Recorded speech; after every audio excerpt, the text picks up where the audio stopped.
Magandang araw! Today, medyo kakaiba ang simula ng araw natin. Dahil sa sobrang pagod kahapon, abay tinanghali na ako ng gising. Akala ko late na ako pero pagtingin ko sa oras, 4 a.m. pa lang pala. Ganito na yata kapag teacher, kahit tulog may alarm ang konsensya. Pero syempre, work mode agad tayo bago pa sumikat ng husto ang araw. Nakapag-prepare na ako ng lesson plan. Teacher life talaga, walang absent ang paperwork. Pagkatapos ng morning routine ko, si AA naman ang bida, nakakatuwa dahil pagbangon pa lang, okay na siya. At habang nagkikwentuhan kami, grabe ang excitement niya. Gusto niya na raw maging grade 4 agad. Hindi sa labas. Kasi bawal. Bawal. Kasi mainit. Sabi ni teacher, pang hindi na mainit, pwede na kami dun. Sa loob na school. Sa church pala kayo naglupang hinirang.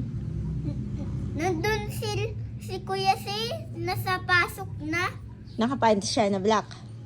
Ha? Nakapants siya na black. Pants? Yung mahaba? Opo. Ano suot niya?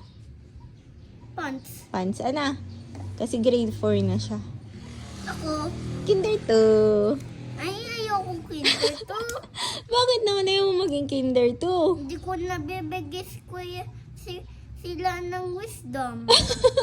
Hindi mo sila bibigyan ng wisdom? Saan ka manggagaling ang wisdom mo? Ikaw. Anak, teka lang. Hindi pa tayo nagpa-fast forward ng school year. Tapos napansin niya, nabukas pa ang laptop ko. Alam niyo ba ang ginawa? Siyempre, siya na mismo ang nag-shutdown. Aba, may sariling IT stuff na pala ako sa bahay. Libre pa. Pagdating sa school habang wala pang klase, mabilis ang PowerPoint making muna tayo. Yung tipong parang contestant sa game show ang pag-click ng mouse dahil habol na habol sa oras. At nang makauwi na sa bahay, ay nako, ibang level ang sarap sa pag-upo. Yung upong parang gusto mo nang kausapin ng sofa at pasalamatan siya sa serbisyo niya. Pero syempre, hindi pa tapos ang laban. Pagkatapos ng konting pahinga, inayos ko muna ang mga gamit ni AA bago sumabak sa kusina. Ang request ni AA, crab. Kaya nagluto tayo ng crab. Akala ko solved na ang dinner. Pero maya-maya may bagong request naman si Daddy. Gusto niya raw ng sinigang na lapu-lapu. Kaya ang ending, 2 putahe ang niluto natin.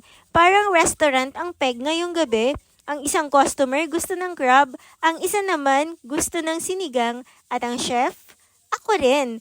At ganyan nagtapos ang ating araw. Pagod pero masaya, maraming ginawa pero sulit, at higit sa lahat, busog ang buong pamilya. See you on the next vlog. Thank you so much for watching. Bye-bye!